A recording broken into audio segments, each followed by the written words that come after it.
Papacy. Effect of fall of Western Empire upon the fall of the shadowy Empire of the West, and the union of the imperial power in the person of the ruler of Constantinople, brought a fresh accession of dignity and importance to the Bishop of Rome. The distant emperor could exercise no real power over the West. The Ostrogothic kingdom in Italy scarcely lasted beyond the lifetime of its great founder, Theodoric. The wars of Justinian only served to show how scanty were the benefits of the imperial rule. The invasion of the Lombards united all dwellers in Italy in an endeavor to escape the lot of servitude and save their land from barbarism. In this crisis it was found that the imperial system had crumbled away, and that the Church alone possessed a strong organization. In the decay of the old municipal aristocracy, the people of the towns gathered round their bishops, whose sacred character inspired some respect in the barbarians, and whose active charity lightened the calamities of their flocks. In such a state of things Pope Gregory the Great raised the papacy to a position of decisive eminence,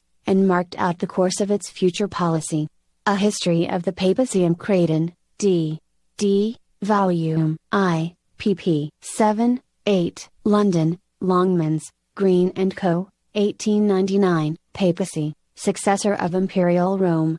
Now the abandonment of Rome was the liberation of the pontiffs. Whatsoever claims to obedience the emperors may have made, and whatsoever compliance the pontiff 334 Papacy, exaltation of, may have yielded, the whole previous relation, anomalous, and annulled again and again by the vices and outrages of the emperors, was finally dissolved by a higher power. The providence of God permitted a succession of eruptions, Gothic, Lombard, and Hungarian, to desolate Italy, and to efface from it every remnant of the empire. The pontiffs found themselves alone, the sole fountains of order, peace, law, and safety. And from the hour of this providential liberation, when, by a divine intervention, the chains fell off from the hands of the successor of St. Peter, as once before from his own, no sovereign has ever reigned in Rome except the Vicar of Jesus Christ. The temporal power of the Vicar of Jesus Christ Henry Edward Manning, B.R.C. Preface, pp. 28, 29, London, Burns and Lambert, 1862. If any man will consider the original of this great ecclesiastical dominion, he will easily perceive that the papacy is none other than the ghost of the deceased Roman Empire, sitting crowned upon the grave thereof. Thomas Hobbes, of Malmesbury. Out of the chaos of the great northern migrations, and the ruins of the Roman Empire, there gradually arose a new order of states, whose central point was the Papal See. Therefrom inevitably resulted a position not only new, but very different from the former. The new Christian Empire of the West was created and upheld by the Pope. The Pope became constantly more and more, by the state of affairs, with the will of the princes and of the people, and through the power of public opinion, the chief moderator at the head of the European Commonwealth, and, as such, he had to proclaim and defend the Christian law of nations, to settle international disputes, to mediate between princes and people, and to make peace between belligerent states. The Curia became a great spiritual and temporal tribunal. In short, the whole of Western Christendom formed, in a certain sense, a kingdom, at whose head stood the Pope and the Emperor, the former, however, with continually increasing and far preponderating authority. The Church and the Churches, B.R. Bollinger, R. C.J., pp. 42, 43, London, Hurst and Blackett, 1862. Papacy, exaltation of, after the fall of Rome. With Rome would have fallen her bishop, had he not, as if by anticipation of the crisis, reserved till this hour the masterstroke of his policy. He now boldly cast himself upon an element of much greater strength than that of which the political convulsions of the times had deprived him, namely, that the Bishop of Rome is the successor of Peter, the Prince of the Apostles, and, in virtue of being so, is Christ's vicar on earth. In making this claim, the Roman pontiffs vaulted at once over the throne of kings to the seat of gods. Rome became once more the mistress of the world, arrayed her popes the rulers of the earth. In the violent contention which raged between Symmachus and Laurentius, both of whom had been elected to the pontificate on the same day, we are furnished with another proof that at the beginning of the 6th century not only was this lofty prerogative claimed by the popes, but that it was generally acquiesced in by the clergy. We find the council convoked by Theodoric demurring to investigate the charges alleged against Pope Symmachus, on the grounds set forth by his apologist Anitius, which were that the Pope, as God's vicar, was the judge of all, and could himself be judged by no one. In this apology, remarks Moshe Im, the reader will perceive that the foundations of that enormous power which the popes of Rome afterwards acquired were now laid. Thus did the pontiffs, providing timeously papacy, degeneracy of 335 against the changes and revolutions of the future, place the fabric of the primacy upon foundations that should be immovable for all time. The Papacy. Reverend J. A. Wiley, pp. 3486, Edinburgh, Johnstone and Hunter, 1851, Papacy, Experiences of, in the 6th century.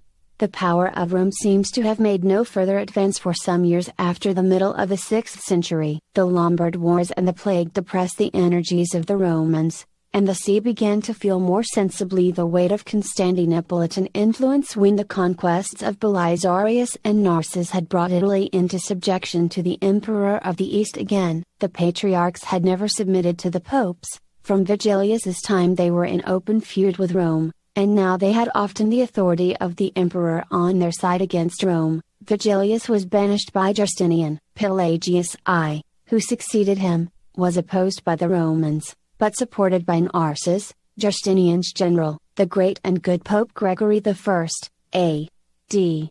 590, in remonstrating against the Patriarch's claim of the title, universal bishop, has left on record his own judgment against the popes of later ages, who in their pretensions and their language went far beyond all that John of Constantinople claimed. John, Bishop of Constantinople, he wrote, in opposition to God and the peace of the Church, in contempt and to the injury of all the priesthood, bishops, exceeded the bounds of modesty and of his own measure, and unlawfully took to himself in synod the proud and pestilent title of ecumenic, that is, universal, bishop. The Rise of the Papal Power, Robert Hussey, B.D., pp. 151, 152, Oxford, The Clarendon Press, 1863. Agapitus died at Constantinople, April 22, 536. His successor Silverius was elected at Rome, under the influence of the Gothic king Theodotus,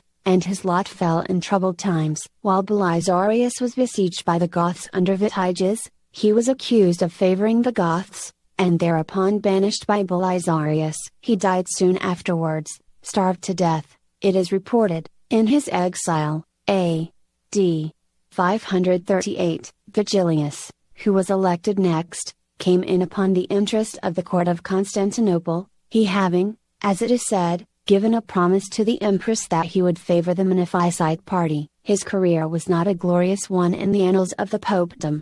Id. pp. 145, 146, the immediate effect of the conquest of Italy, 535-554, was the reduction of the popes to the degraded condition of the patriarchs of Constantinople. Such were the bitter fruits of their treason to the Gothic king. The success of Justinian's invasion was due to the clergy, in the ruin they brought upon their country, and the relentless tyranny they drew upon themselves. They had their reward.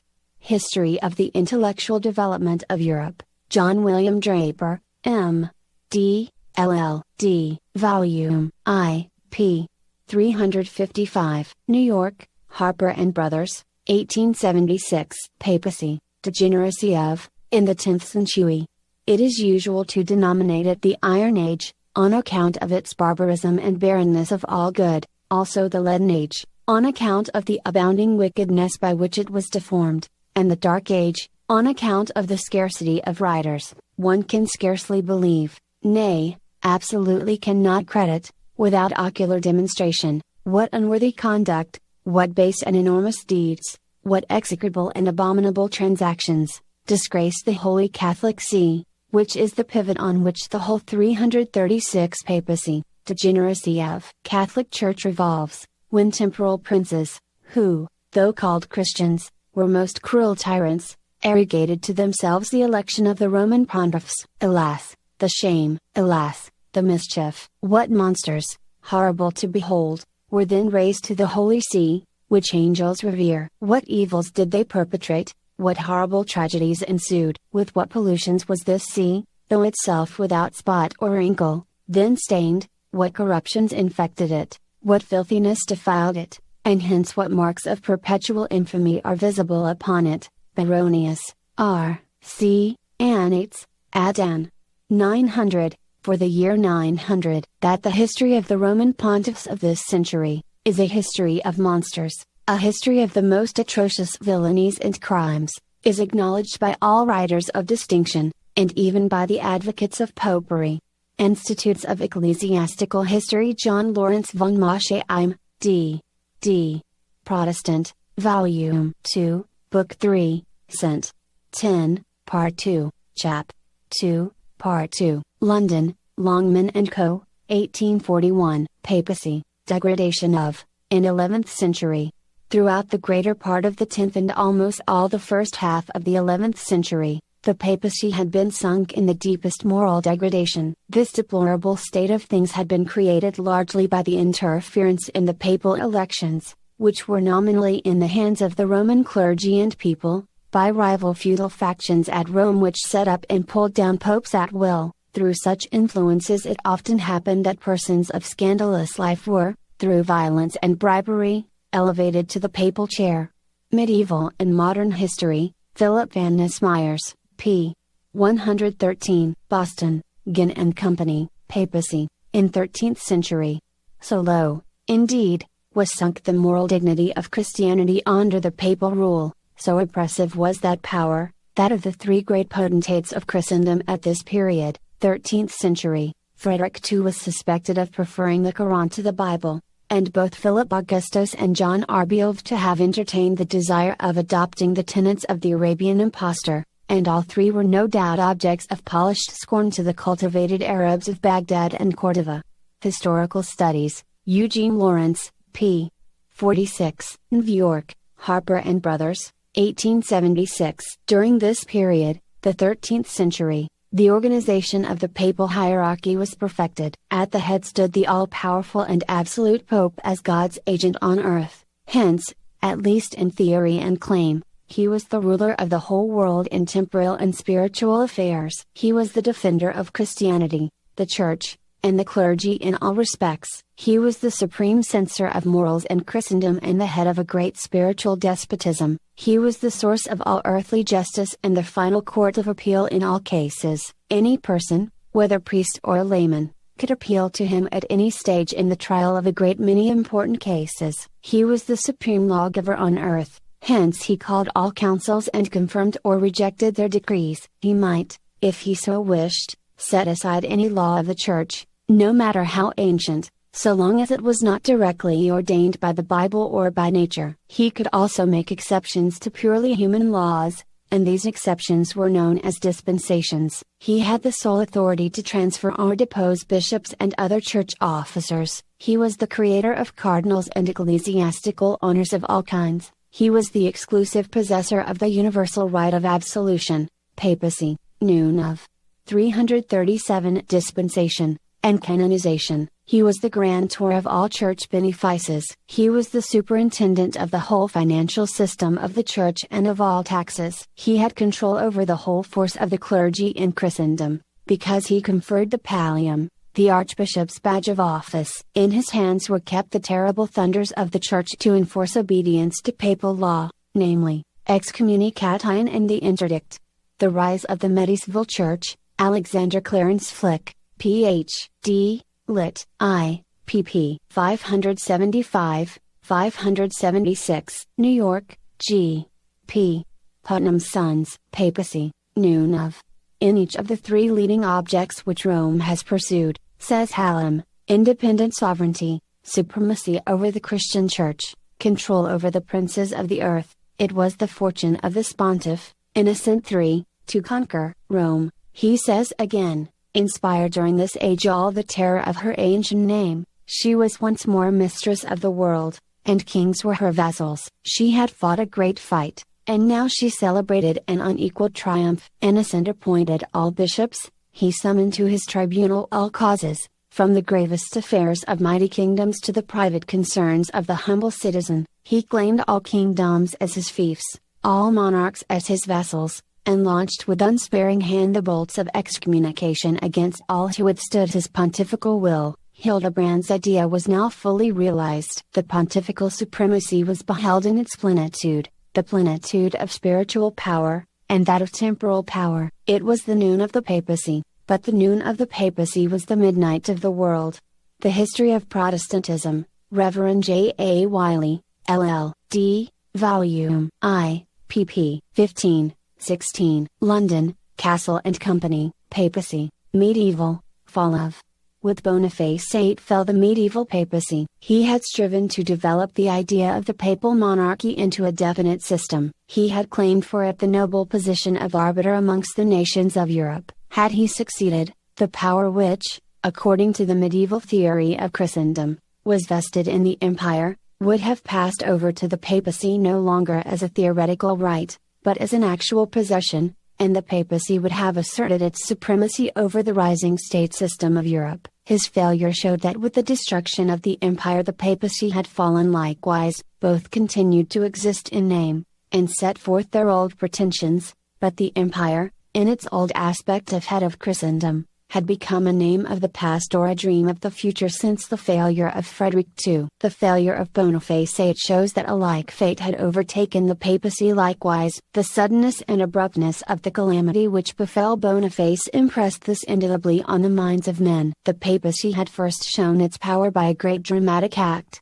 Its decline was manifested in the same way. The drama of Anony is to be set against the drama of Canossa. A History of the Papacy in Creighton, D. Volume I, p. 32, London, Longmans, Green and Company, 1899, Papacy, Decline of. Thus we have seen that the personal immoralities and heresy of the popes brought on the interference of the King of France, who not only shook the papal system to its basis, but destroyed its prestige by inflicting the most conspicuous indignity upon it. For 70 years, from 1305, Rome was disfranchised, and the rivalries of France and Italy produced the Great Schism, than which nothing could be more prejudicial to the papal power. We have seen that, aided by the pecuniary difficulties of the papacy, the rising in 338 papacy, decline of.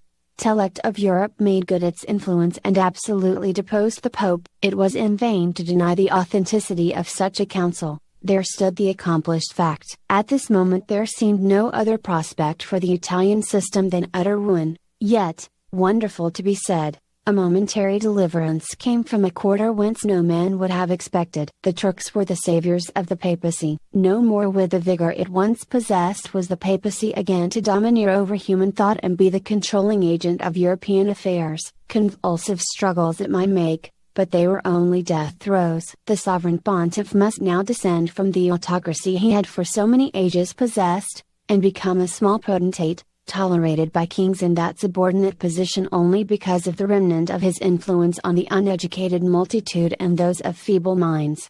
History of the Intellectual Development of Europe. John William Draper, M.D., LL.D., Volume 2, pp. 103. 104, New York, Harper and Brothers, Papacy, Babylonish Captivity of. Under Innocent III and his immediate successors the papacy had attained its greatest power. The gigantic oak of the Holy Empire had spread forth its branches and overshadowed all lands. Glorious in its own luxuriance, it could henceforth only await the slow decline of time, and the storms which would break it to pieces in ages to come. Already under Boniface VIII the signs of a coming tempest were gathering in the horizon. The sharp breeze which in his time set from France against Rome portended evil. Now Boniface was dead, the breeze had increased to a gale, and the first storm which, sweeping over the medieval papacy, left it despoiled of a portion of its power, was the successful assertion of their political authority by the kings of France during the 70 years' residence of the popes at Avignon. That change of residence, marking as it does the time when the glories of the papacy were over, and when it lost the political supremacy which it had previously enjoyed, has not inaptly been called the Babylonish captivity. It was the beginning of a new epoch in the history of the papacy and the history of the empire, a period of decline for both. The See of Rome in the Middle Ages, Reverend Oswald J. Reichel, B. C. L. M. A. pp. 409, 410, London, Longmans, Green & Co., 1870. Papacy, the Borgias. The next phase in which the papacy exhibits itself is the natural result of the possession of absolute temporal and spiritual power. The next representative pope is a Borgia. In no other place than Rome could a Borgia have arisen, in no other position than that of pope could so frightful a monster have maintained his power. Alexander VI, or Roderick Borgia, a Spaniard of noble family and nephew to Pope Calixtus III, was early brought to Rome by his uncle, and made a cardinal in spite of his vices and his love of ease. He became pope in 1492 by the grossest simony. Alexander's only object was the gratification of his own desires and the exaltation of his natural children. Of these, whom he called his nephews, there were 5, one son being Caesar Borgia, and one daughter the infamous Lucrezia. Alexander is represented to have been a poisoner, a robber, a hypocrite, a treacherous friend. His children in all the traits of wickedness surpass their father. Caesar Borgia, beautiful in person, and so strong that in a bullfight he struck off the head of the animal at a single blow, a majestic monster ruled by unbridled passions and stained with blood, now governed Rome and his father by the terror of his crimes. Every night, in the streets of the city, were found the corpses of persons whom he bad murdered either for their money or papacy, the Borgias. 339 for revenge, yet no one dared to name the assassin. Those whom he could not reach by violence he took off by poison. His first victim was his own elder brother, Francis, Duke of Gandia, whom Alexander loved most of all his children, and whose rapid rise in wealth and station excited the hatred of the fearful Caesar. Francis had just been appointed Duke of Benevento, and before he set out for Naples there was a family party of the Borgias one evening at the papal palace, where no doubt a strange kind of mirth and hilarity prevailed. The two brothers left together, and parted with a pleasant farewell, Caesar having meantime provided for assassins to waylay his victim that very night. The next morning the Duke was missing. Several days passed, but he did not return. It was believed that he was murdered, and Alexander, full of grief, ordered the Tiber to be dragged for the body of his favorite child. An enemy, he thought, had made away with him. He little suspected who that enemy was. At length a Sclavonian waterman came to the palace with a startling story. He said that on the night when the prince disappeared, while he was watching some timber on the river, he saw 2 men approach the bank, and look cautiously around to see if they were observed. Seeing no one, they made a signal to 2 others, one of whom was on horseback, and who carried a dead body swung carelessly across his horse. He advanced to the river, flung the corpse far into the water, and then rode away. Upon being asked why he had not mentioned this before, the waterman replied that it was a common occurrence, and that he had seen more than 100 bodies thrown into the Tiber in a similar manner. The search was now renewed, and the body of the ill-fated Francis was found pierced by 9 mortal wounds. Alexander buried his son with great pomp, and offered large rewards for the discovery of his murderers. At last the terrible secret was revealed to him. He hid himself in his palace, refused food, and abandoned himself to grief. Here he was visited by the mother of his children,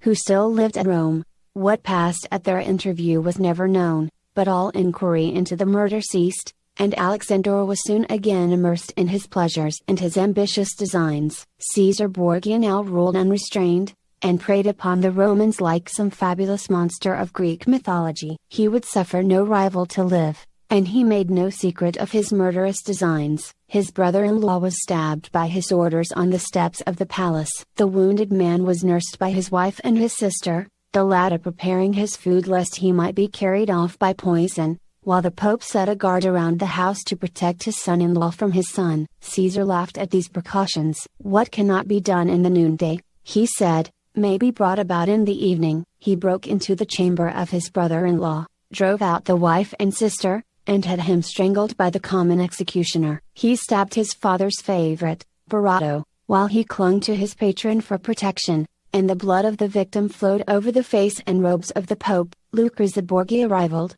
or surpassed, the crimes of her brother, while Alexander himself performed the holy rites of the Church with singular exactness, and in his leisure moments poisoned wealthy cardinals and seized upon their estates. He is said to have been singularly engaging in his manners, and most agreeable in the society of those whom he had resolved to destroy. At length, Alexander perished by his own arts. He gave a grand entertainment, at which one or more wealthy cardinals were invited for the purpose of being poisoned, and Caesar Borgia was to provide the means. He sent several flasks of poisoned wine to the table, with strict orders not to use them except by 340 Papacy. General view op.